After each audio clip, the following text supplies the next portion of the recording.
موت ایک ایسی حقیقت ہے کہ جس سے کوئی بھی طبقہ منکر نہیں ہے، اور اللہ رب العالمین نے قرآن حکیم میں اس حقیقت کو ان الفاظ کے ساتھ بیان کیا ہے کہ اس دنیا میں جو کچھ بھی ہے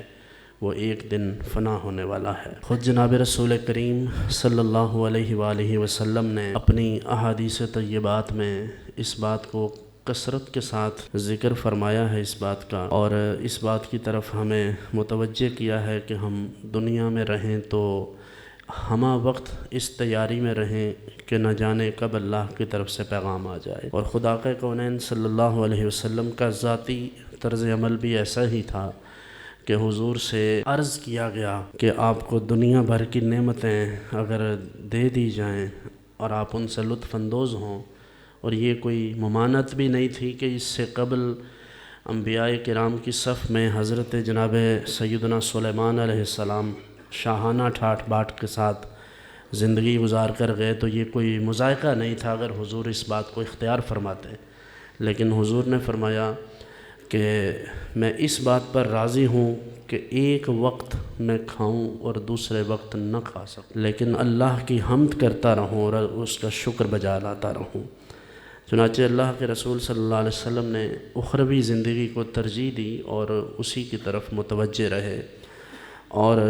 اچانک موت سے بھی حضور ہمیشہ پناہ مانگتے رہے۔ ہم اس دنیا میں روز حادثات اور واقعات دیکھتے ہیں، لیکن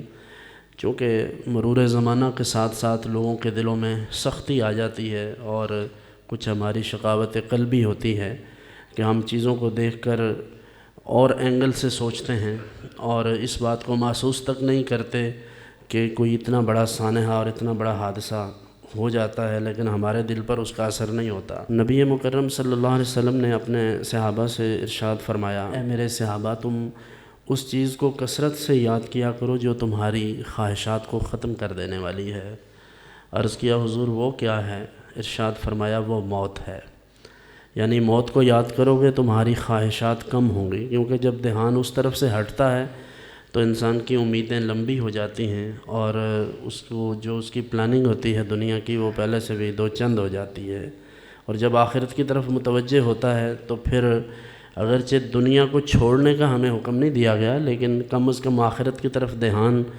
ہو جانے کا مطلب یہ ہے کہ وہ غلط کاموں سے ہمیشہ کنارہ کش رہتا ہے۔ ہمارے سامنے لوگ دنیا سے جاتے ہیں اور ہم اس چیز کو بس انجوائے کرتے ہیں، بیٹھتے ہیں، کھاتے پیتے ہیں اور اس کے بعد چلے جاتے ہیں۔ اب تو افسوس ہوتا ہے ہمیں دیکھ دیکھ کر کے جنازوں پر، ختمات پر،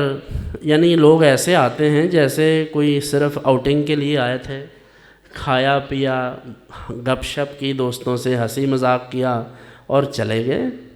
رسول اللہ صلی اللہ علیہ وسلم ایک جنازہ پر تشریف فرما تھے۔ حضور نے کچھ لوگوں کو ہنستے ہوئے دیکھا اور اس بات کو پسند نہیں فرمایا۔ ارشاد فرمایا، لو تعلمون ما اعلم لضحکتم قلیلا ولبکیتم کثیرا۔ جو اللہ کے عذاب کے نظارے میں دیکھ کر آیا ہوں، اگر وہ تم دیکھ لیتے تو تم ہنستے کم اور روتے زیادہ۔ جب اللہ کے رسول صلی اللہ علیہ وسلم یہ فرما رہے ہیں تو دیکھیے میں اور آپ کی کس شمار قطار میں ہیں۔